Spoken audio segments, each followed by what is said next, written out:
గోదావరి జిల్లాలండి, కోడి పందాలండి, జోదాలండి.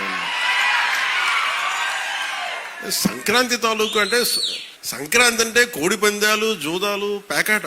ఓకే, నేను సరదా అదేం కాదంటలేదు, చేసేవాళ్ళని చేసుకోమని చెప్పి నాకు ఇబ్బంది లేదు. కానీ తెలంగాణ స్నేహితులు కూడా చెప్తా ఉంటారు. హైదరాబాద్ నేనే ఇంట్లో ఉంటే, నేను హైదరాబాద్ ఉంటే ఇప్పుడు 10 years బ్యాక్ మేము ఎక్కడికి వెళ్తా అంటే మేము భీమవరం వెళ్ళిపోతాం, లేదంటే మేము తూర్పుగోదావరి వెళ్ళిపోతాం. దేనికి అంటే మేము అక్కడ కోడి పందాలకి ఎంత డబ్బులు వేస్తారన్న తెలియదు కూడా తెలియదు నాకు. అప్పుడు అర్థమైంది. అంటే నేను అనేది సంక్రాంతి అంటే కేవలం కోడి పందాలు, పేకాట, జూదం దగ్గరికి పరిమితం అయిపోతే రాంగ్ ఇండికేషన్ వెళ్తుంది సొసైటీ. ఇంకెక్కడ ఎలా మనం అది మార్పు రావాలి అంటే, ఎందుకంటే మన సంస్కృతిని మనల్ని దేనికైతే అసలు మూలం ఎట్లా ప్రారంభం అది మర్చిపోయాం అనుకోండి, మర్చిపోతే అది దారి తప్పేస్తాం. అప్పుడు మీకు మెకాలే చెప్పినట్టుగా ఒకరిని దెబ్బ కొట్టాలి, ఒకరిని సంస్కృతిని, దేశాన్ని వైపౌట్ చేయాలంటే ముందు వాళ్ళ సంస్కృతిని చంపేయడం. సో ఇది సంస్కృతి మూలాల్ని పరిరక్షించడానికి, మర్చిపోకూడదని చెప్పడానికే ఈ వేడుక ఈ రోజున పీఠిక. ఇది మొత్తం రాష్ట్రంలో ప్రతి నియోజకవర్గంలో ఇది అవ్వాలి.